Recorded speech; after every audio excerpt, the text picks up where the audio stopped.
bienvenue à la conférence de presse de Patricia Clarkson. Merci de l'accueillir. Patricia Clarkson.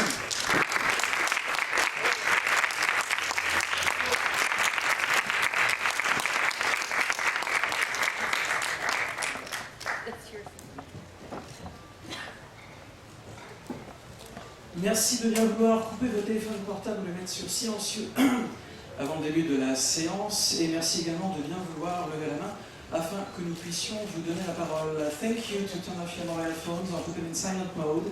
And thank you to raise your hand so that we can give you the microphone. Y a-t-il une première question dans la salle? Madame ici.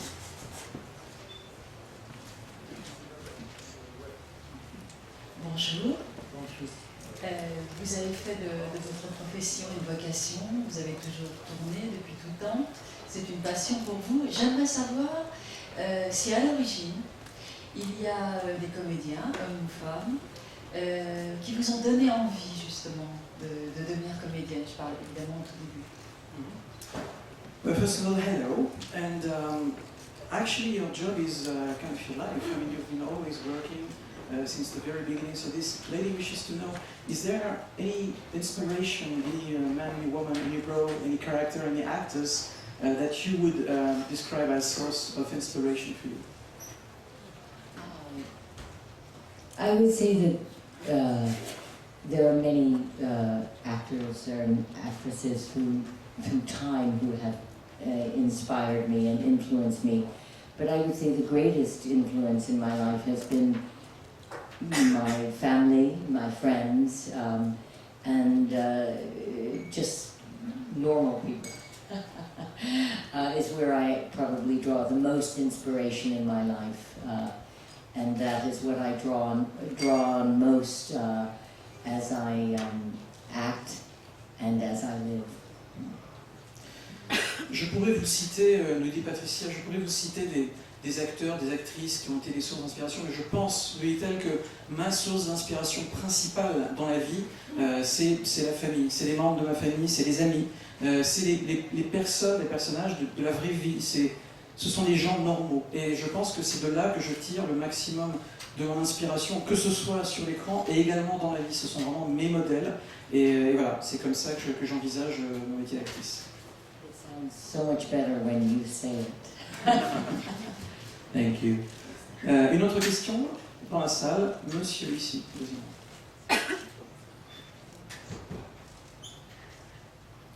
Bonjour. Alors, vous avez déclaré plusieurs fois que c'est une profession où vous aimez être en permanence surprise. Alors moi, j'aimerais que vous nous parliez de ce que vous appelez être surprise à chaque fois, si ce sont les rôles, si ce sont ce qu'on vous propose, les metteurs en scène. Et puis dans le dernier film que vous venez de faire, qu'on a vu hier, October Gale, qu'est-ce qui vous a surpris dans ce film? Est-ce que c'est justement la fin qui arrive si vite et qu'on s'arrête sur le personnage beaucoup plus longtemps, que la fin a l'air moins importante? Actually, two questions in one. First one goes to, you said at one time, you said that in this job of yours, what you like the most is actually to be surprised. So this gentleman wishes to know, what exactly do you mean? I mean, what do you want to have as a surprise? Do you want to be surprised by the role, by the director, by what, basically? And also, the second question is about the movie we saw yesterday, October Gale.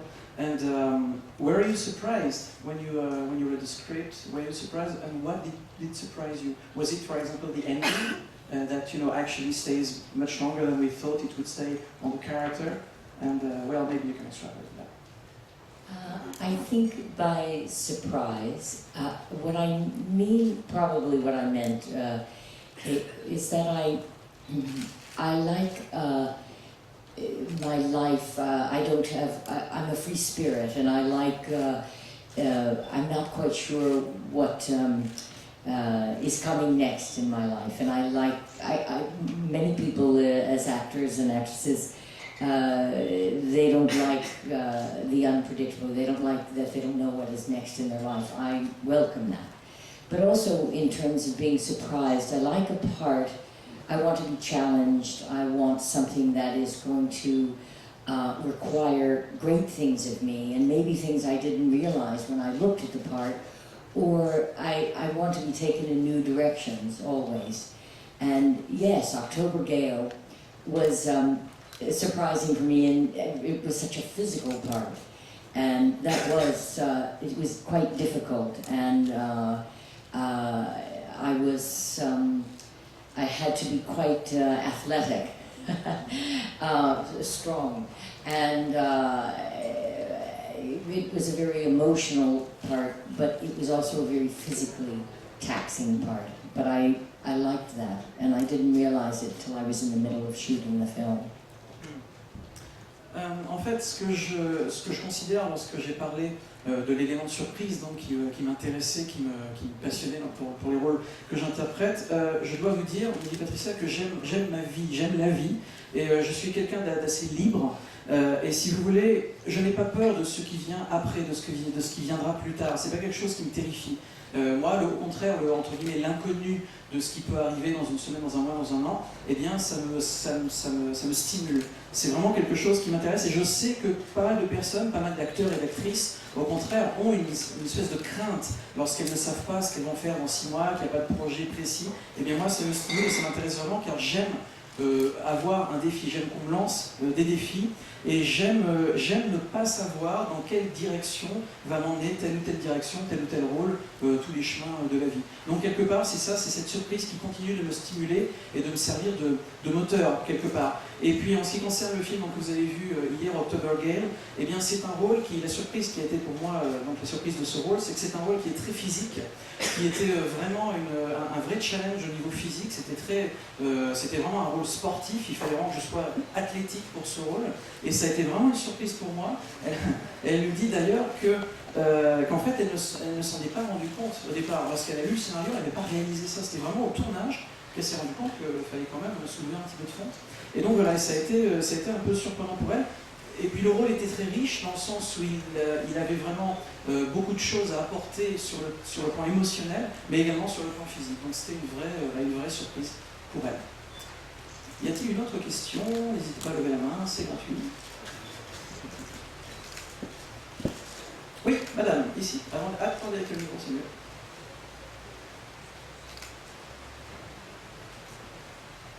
Bonjour, je m'appelle Florence Envoyé et j'aimerais savoir quel film vous aimeriez tourner en France. Quel est le rôle que vous aimeriez jouer? Quels sont les rôles en fait, que vous aimeriez jouer, que nous aimons, parce que nous vous aimons. This lady named Florence wishes to know what kind of movies, what kind of roles of characters would you like to portray next in a movie that would be shot in France?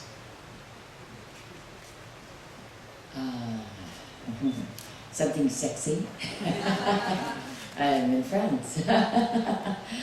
Well, always sexy. I like playing. I love romantic parts, and I think women, as we age, they are fewer and far between. And I think as we age, we become more passionate and more full of love, and it's a sad thing that we. So I always want to do a passionate, romantic woman. That is always most important for me. But yes, and opposite one, some amazing, gorgeous French actor. Yes, and then I'd be very happy.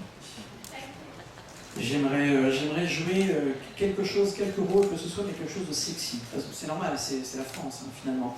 Et Patricia me dit qu'elle aime les rôles romantiques, elle aime les rôles passionnés. Et en fait, elle a la sensation, elle a même la certitude, que lorsque l'on avance en âge, eh bien, on a envie de plus en plus de jouer des rôles de femmes passionnées, des rôles de femmes romantiques de plus en plus, et maintenant c'est quasiment ce qui est devenu l'aspect le plus important dans sa prise de décision pour des rôles au cinéma. C'est vraiment quelqu'un de vraiment passionné, de plus en plus.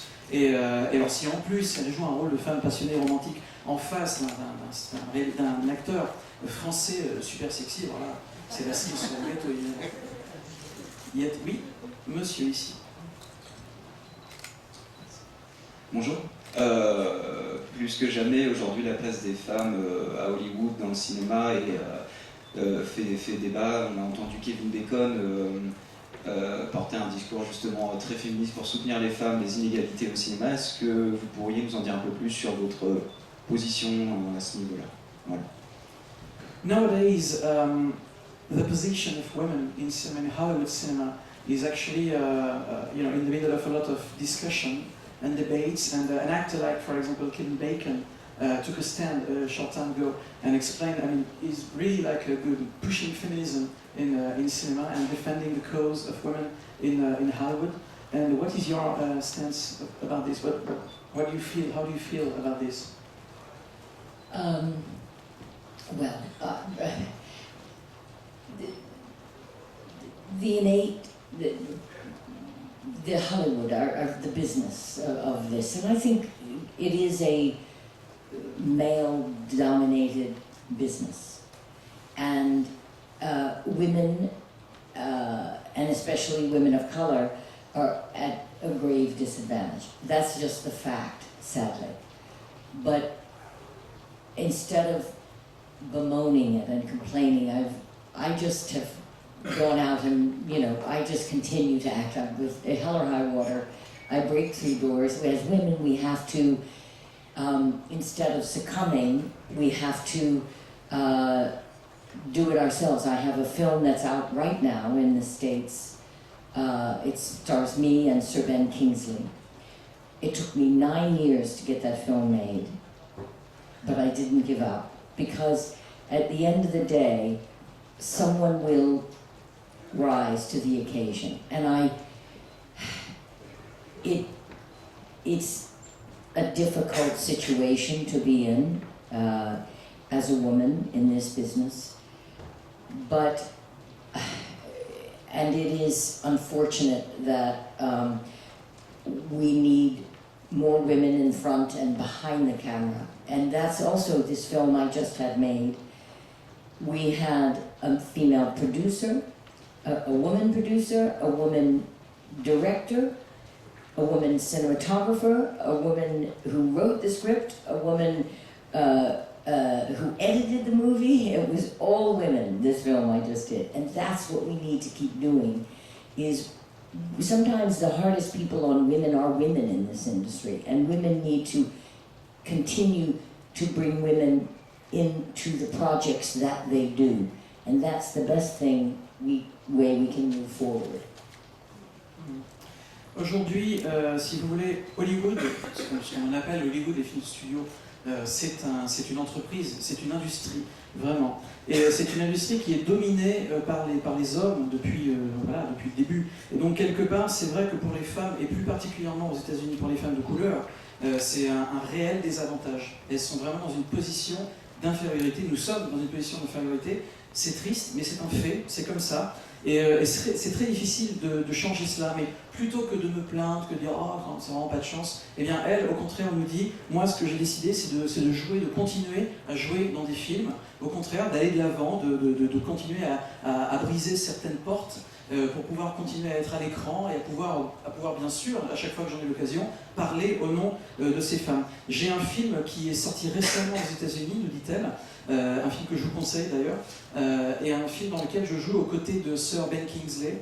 It's a taxi movie, right? Yeah. Voilà, un film dans lequel elle interprète quelqu'un qui veut devenir une chauffeur de taxi aux États-Unis. Et ce film vient juste de sortir, et ce film, il lui a fallu 9 ans pour pouvoir monter ce film, faire en sorte qu'il existe. 9 ans, c'est très très très très long.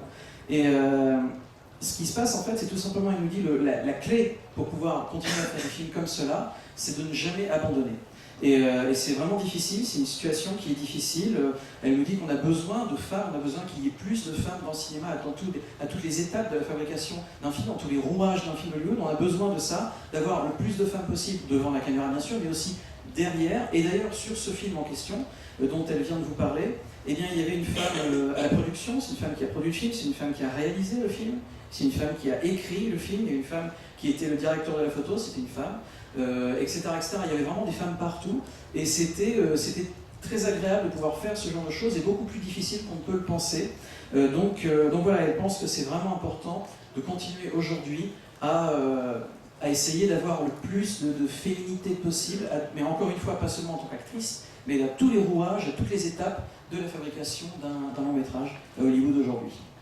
Y a-t-il une autre question? Madame ici en jaune. That sounded fabulous. He's an excellent translator. You don't have to spend long at an event like this, or indeed on French soil, before you figure out that cinema, movies, film, it's an essential component of French life, almost up there with, food and sex and water. And France is building theaters and taking initiatives to make certain that there will be subsequent generations of people who want to leave their homes and watch movies on the big screen. And I'm wondering if, as an American actress, is it really important to you that people see your work on the biggest screen possible, or if they end up watching it on an iPhone or a computer screen, as long as they see it, is that good enough? I prefer that, that the art of cinema is going to a movie theater and watching a film. And I am saddened at the fact that there are so many modes and mediums now to watch a film. I guess, I would prefer someone to see the film as to not see it, and if they choose to see it in their television or their iPhone. But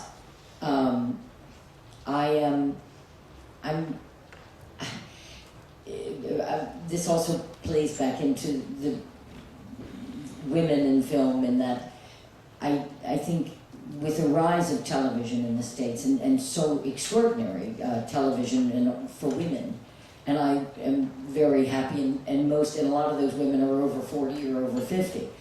But what I'm most happy is I want people to continue to go to a movie theater and see people of my age on that big screen. I think it's important that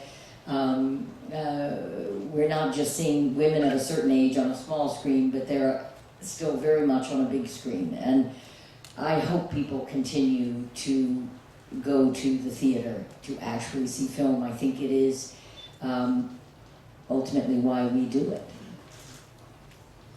La question portait sur le fait que donc on n'a pas besoin d'être en France très longtemps pour comprendre, pour réaliser que le cinéma joue un rôle essentiel dans la culture française, presque au même niveau que le fromage, la nourriture et le sexe. Et c'est vrai qu'en France, on assiste également à la construction assez fréquente, assez régulière de nouveaux théâtres, de nouvelles salles de cinéma.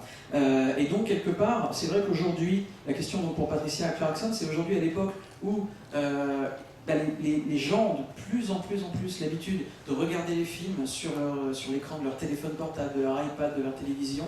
N'est-ce pas un peu triste quelque part qu'il y ait moins de gens qui vont voir les films dans les salles de cinéma, et quel est donc son sentiment par rapport à cela? Et Patricia nous dit que pour elle, aller voir un film de cinéma, c'est vraiment aller voir un film de cinéma. Donc il y a le verbe aller, c'est-à-dire se déplacer, se lever, aller dans la rue, aller dans une salle de cinéma et que tout soit éteint autour de soi, que l'image soit la plus grande possible. C'est vraiment ça l'expérience d'aller voir un film de cinéma pour elle.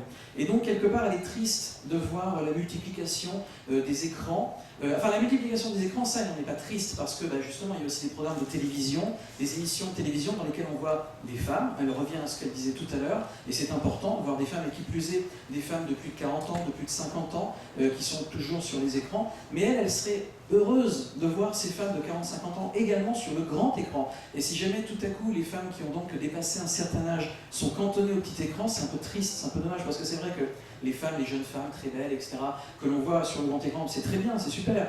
Mais en même temps, ce serait quand même dommage qu'il y ait une espèce de caste qui se crée entre les deux différents formats d'écran. Mais en ce qui la concerne, elle espère que les gens vont continuer à aller au cinéma et à faire de cette expérience, donc de voir un film, en tout cas pour la première fois, au moins quelque chose, pas de sacré, mais presque. C'est-à-dire, voilà, c'est un film qu'on va d'abord sur un grand écran de cinéma. Voilà, I said all that, okay. French, no, the English is more compact. You know what I mean? It just sounds so much better when you say it. Monsieur ici.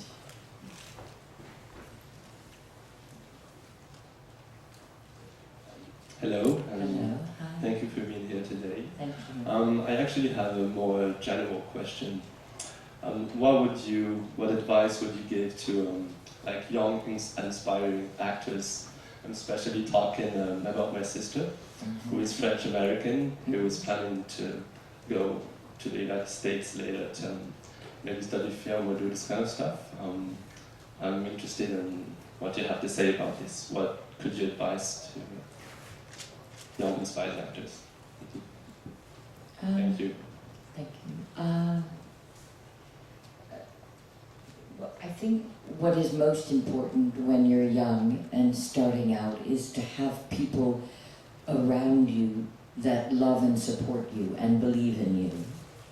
I think it's essential, and I think if you have people around you that negatively impact your life, have a negative impact on your life, it's not good, because the business in our industry is so difficult and the climb is so steep that it is essential that what surrounds you is positive reinforcement. And so I would say what is essential is for her to have a very good support system around her. And I do think studying, training is wonderful. We have many great actors who have never studied or trained, but I think they are the exception, not the rule. I do think it's important for her to go to a good school or a good training program in New York or Los Angeles, and because it also, when you study, it's not just the art of, our acting is a craft, and we hope through the craftsmanship at moments we lift it to art, but it has to be craft at first, and then we can lift it. So I think it's she needs to study and work on her craft, because, and it's a muscle also, and we get better as we age, and as we do it, the more we do acting, the better we get at it. So I would say that's what's most important is she needs to, not only is the training, but it sets up another group of support people around her and new people to meet. And it gives her, she's not just, alone in a big city with no one around her. Tout d'abord, la question portée, c'est une question un peu particulière. Quel est l'avis, le conseil que vous pourriez donner à une comédienne en devenir, enfin en tout cas quelqu'un qui veut devenir une comédienne aujourd'hui? Et donc la question portait plus particulièrement sur la sœur de monsieur, qui compte partir aux États-Unis pour essayer de devenir actrice, si j'ai bien compris. Et Patricia nous dit qu'en fait, le meilleur conseil qu'elle puisse donner à une actrice, donc une aspirante actrice, c'est d'avoir vraiment des gens autour de soi qui aient un point de vue le plus positif possible, des ondes positives, c'est-à-dire beaucoup d'amour, beaucoup de soutien, parce que c'est très difficile, c'est un métier, en tout cas surtout dans la phase d'apprentissage, qui est très difficile, et on peut vraiment facilement baisser les bras, se sentir abandonné, etc. Ça peut être assez long, c'est un métier qui est vraiment difficile, et la pente est raide, nous dit-elle, et vraiment c'est important d'avoir le plus de positif autour de soi. Et le soutien que l'on peut avoir de par ses proches est vraiment important dans les premières années. Et bien sûr, comme elle nous dit, étudier, apprendre sur le tas son métier, c'est vraiment quelque chose d'important. Il faut vraiment ne pas avoir peur ou honte ou quoi que ce soit de retourner à l'école, d'aller à l'école et d'apprendre petit à petit toutes les phases de ce métier. Bien sûr, il y a des comédiens, des comédiennes, des acteurs, des actrices qui sont de grands acteurs, de grandes actrices et qui ne sont pas passés par cette étape des études, voilà, il y en a, mais ce sont des exceptions, vraiment, c'est la base du métier, il faut vraiment apprendre, il faut aller dans des écoles, que ce soit à Los Angeles ou à New York, il faut aller dans des écoles, il faut apprendre, parce que jouer un rôle, c'est un art bien sûr, mais jouer un rôle c'est également de l'artisanat, il faut vraiment travailler tout le temps pour pouvoir devenir de mieux en mieux, et de la même manière, c'est un muscle, voilà, à jouer c'est un muscle, et de la même manière qu'un muscle, en fait, on devient de mieux en mieux, à mesure que l'on travaille et que l'on fait gonfler le muscle, et c'est comme ça que l'on évolue, on devient meilleur avec l'âge, et c'est vraiment important, encore une fois dit-elle à la fin, d'avoir un groupe de personnes autour de soi, un groupe que l'on va créer justement en allant dans dans des écoles pour devenir acteur ou actrice, on va rencontrer des gens, on va créer du réseau et ça va créer une espèce de toile de soutien. Et encore une fois, le soutien et l'encouragement, c'est vraiment des choses qui sont très importantes lorsque l'on veut devenir acteur ou actrice. Voilà. Une question ici, deuxième point.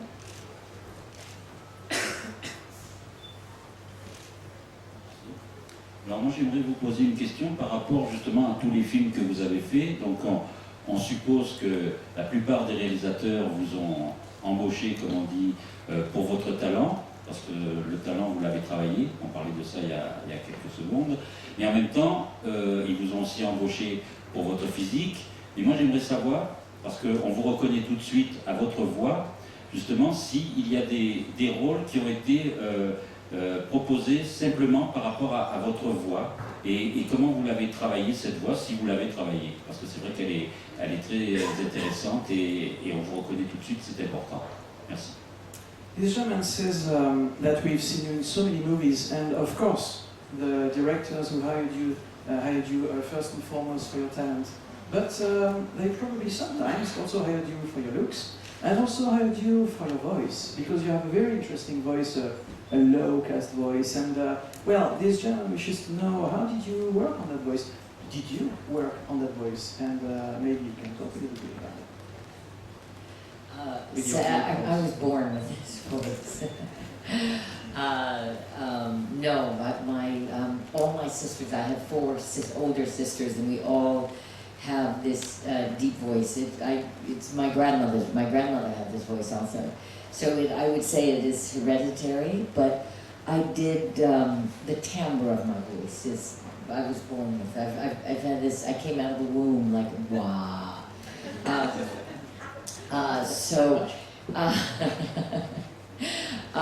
But I did study voice and speech. I used to have a rather strong Southern accent, so I have worked on my voice. I have studied voice and training, but the timbre of my voice has been like this since forever. Oui, Patricia nous dit qu'en fait, elle est tout simplement née avec cette voix, hein, donc voilà. Elle nous dit que lorsqu'elle est née, vraiment, les premières secondes, c'était elle a crié comme ça, donc c'était un peu étrange. Non, elle nous dit qu'en fait, elle a 4 sœurs plus âgées qu'elle, et ces 4 sœurs ont également une voix grave. C'est vraiment un trait héréditaire dans la famille. C'est une voix d'ailleurs, nous dit-elle, qui vient de sa grand-mère, qui elle-même avait une voix de basse, comme cela. Et ceci étant dit, donc ça c'est héréditaire, mais ceci étant dit, elle a étudié, elle a travaillé sur sa voix, mais pas vraiment sur sa voix, elle a plutôt travaillé sur le timbre de sa voix et sur son accent, parce qu'elle avait au tout départ de sa carrière un accent du sud des États-Unis qui était assez marqué, assez prononcé, et là par contre effectivement elle a travaillé avec des professionnels pour pouvoir modifier cela et avoir un accent un peu plus polyvalent, bien sûr, chose très importante dans le métier d'actrice. Est-ce qu'il y a un réalisateur qui l'a embauché pour ça, par rapport à sa voix? And do you think some directors specifically hired you because of your voice? Probably, yes. I would think if they wanted, I think I am connected to this, so I would assume yes, sometimes, yes, definitely. Elle ne peut pas répondre précisément, mais elle pense que oui, puisque donc sa voix est tellement distincte que forcément, quelque part, probablement, certains réalisateurs ont dû penser à elle, en tout cas au départ, pour son timbre très spécifique de voix. Une question, monsieur, ici. Hi. You were talking about learning to drive, I guess, before. I've seen the film, I think it's wonderful, and I think Isabelle Gauchet is a great director. I love her. And I'm shocked to hear that you had to work for such a long time to get it financed. It's a shame, really. But you said you were a free spirit, and I think you made some really courageous choices in your career. And for example, you're not afraid to expose your breasts in front of the camera, as we see in October Gale again. And I was wondering, are there any things that you wouldn't do, borders you wouldn't cross, playing roles or in front of the camera? Thank you. Do you want to repeat that?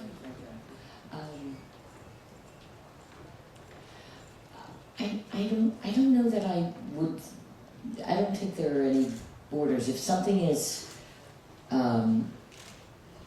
I think if it's connected to character and story, and it's part of the, it's the integral, it's an integral part of the story, then it wouldn't be a border. I wouldn't like to, I would like to think that I don't have borders as an actor. I think that's essential. And so, I don't know, if I had to, I don't know. It never Maybe occurs. if I had to, I'm trying to think of my fears, I don't know. I'm not quite sure. I want to believe that there are things that I would never, I would not put any limitation if it were true and right for the story. Because I am a free spirit, so I'm open for a lot of things. And yes, my breasts have been bared on screen, and my father is so happy about it. But it never happened so far, right? You never said no so far to a script based on something that was inside, and you would be maybe, I don't know, afraid. No, I've only said no to a script because it wasn't good. La question portait sur ce film donc, dont elle parlait tout à l'heure, Learning to Drive, c'est le titre du film Learning to Drive avec Ben Kingsley et donc Patricia Clarkson. Et la question portait sur le fait que... Oui, le film va sortir d'ailleurs... Le film a été acheté, il sera distribué en France, ça c'est sûr, donc c'est une grande victoire, mais on ne sait pas encore exactement quand, mais il va sortir à un moment donné, et effectivement, je pensais le voir, c'est un très bon film. Et donc la question portait sur le fait que Patricia Clarkson se décrivait tout à l'heure comme étant quelqu'un de très libre et qui pouvait prendre tous les choix qu'elle voulait sans contrainte. Et effectivement, ce monsieur nous dit qu'elle a pris des décisions parfois courageuses, comme par exemple dans le film que l'on a vu hier, le fait de se voir dénuder, de faire voir sa poitrine. C'est une décision qui peut être considérée comme une décision courageuse. Et quelque part, la question portait sur le fait, est-ce que Patricia Clarkson s'est posé des limites, des contraintes? Est-ce qu'il y a certaines choses qu'elle ne ferait pas dans ses choix de carrière, dans ses choix de film? Et elle nous dit qu'en fait, non, parce que ce qui compte pour elle, c'est vraiment... nice move from the city of Deauville, thank you. Donc elle nous dit que non, en tout cas en ce qui la concerne, à partir du moment où elle a un personnage qui est bien défini, qui est bien expliqué dans un scénario, et à partir du moment où il y a un élément qui peut être un élément polémique, qui peut poser problème, mais que cet élément en question sert le scénario, sert le personnage, à partir de ce moment-là, il n'y a pas de limite, il n'y a pas de problème. Si jamais, si elle comprend et si le spectateur va comprendre l'intérêt de telle ou telle scène, ben voilà, il n'y a pas de, enfin en tout cas, elle y réfléchit, elle se dit a priori, il n'y a pas de limite. Et donc voilà, c'est la raison pour laquelle elle ne s'est pas posée de contraintes particulières, c'est la raison pour laquelle on a pu voir sa poitrine hier dans October Gale, et c'est la raison pour laquelle elle continuera de prendre ce genre de choix courageux. Voilà, cette conférence de presse est terminée.